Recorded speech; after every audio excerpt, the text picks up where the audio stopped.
Senior నాయకులు వ్యవసాయ కార్మిక సంఘం రాష్ట్ర ఉపాధ్యక్షులు తమ్మినేని వీరభద్రం గారు మన ధర్నాను ఉద్దేశించి మాట్లాడుతూ భవిష్యత్తులో ప్రజా సంఘాల ఐక్యత పోరాటాలు ప్రత్యామ్నాయ డిమాండ్ల మీద వారు అనేక సూచనలు చేశారు. ఈ ధర్నా తరఫున వేదిక తరఫున వారికి ప్రత్యేకమైన ధన్యవాదాలు తెలియజేస్తా ఉన్నాం. అయితే ఇప్పుడు ప్రజా సంఘాల నాయకులు ఒకసారి అభివాదం చేయాలని మీడియా మిత్రులు అడుగుతా ఉన్నారు. వారు అభివాదం చేయాలని చెప్పేసి కోరుతాను.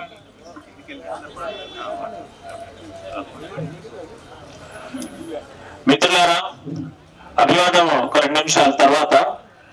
ఈ ధర్నా ప్రజా సంఘాల ఆధ్వర్యంలో జరుగుతూ ఉంది. ప్రజా సంఘాల పోరాట వేదిక.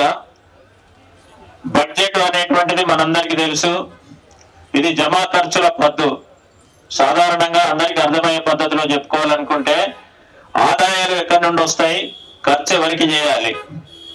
ఈ రోజు మన కేంద్ర ప్రభుత్వం ప్రవేశపెట్టినటువంటి బడ్జెట్ ను పరిశీలిస్తే ఆదాయాలు లక్షల కోట్ల రూపాయల లాభాలు వచ్చేటువంటి వాళ్ళ దగ్గర నుంచి ఆదాయం రాబట్టాలా, లేదంటే రోజువారీగా నిత్యావసర సరుకులు అనేక రకాలైనటువంటి వస్తువులను వినియోగించేటువంటి ప్రజల మీద పరోక్ష పన్నుల రూపంలో ఆదాయాలు రాబట్టాలా?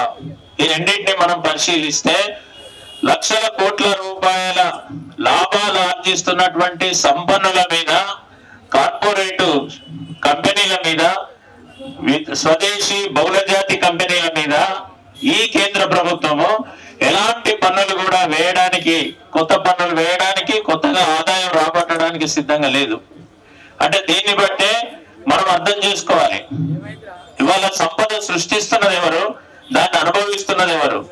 ప్రభుత్వం చాలా గొప్పగా చెప్తా ఉంది, మన జీడిపి పెరుగుతా ఉంది అని చెప్పి చెప్తా ఉన్నారు.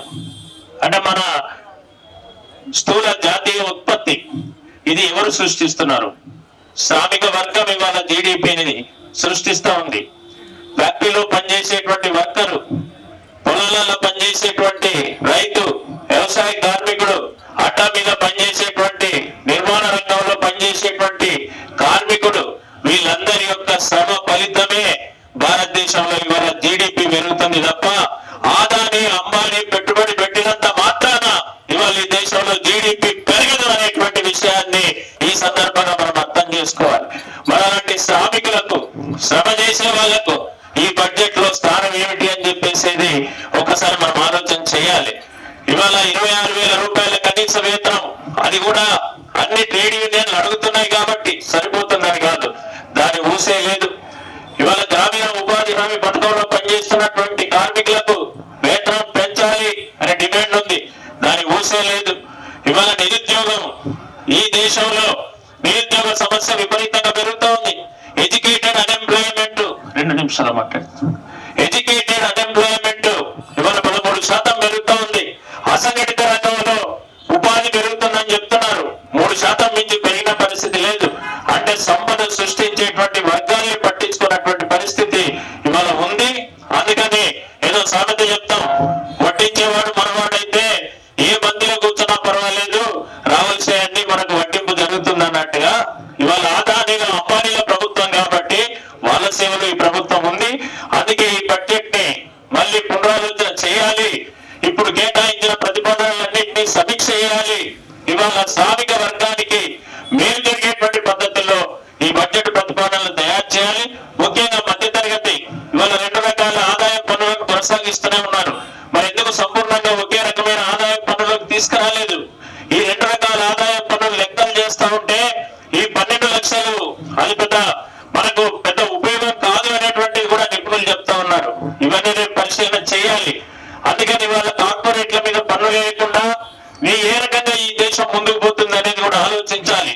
ప్రత్యామ్నాయం అంటే ఒకటే, కార్పొరేట్ల మీద పన్నులు వేయండి, ప్రజల్ని ఆదుకోండి, దేశాన్ని అభివృద్ధి చేయండి. ఈ నినాదం మీద భవిష్యత్తులో ఉద్యమం చేయాల్సినటువంటి అవసరం ఉందని చెప్పి తెలియజేస్తూ ఇప్పుడు మన ముందు నాయకులు అభివాదం చేస్తారు. ఆ తర్వాత కుల వివక్ష వ్యతిరేక పోరాట సంఘం రాష్ట్ర అధ్యక్షులు కామ్రేడ్ జ్ఞానశ్రీ గారి ధర్నాను ఉద్దేశించి మాట్లాడతారు.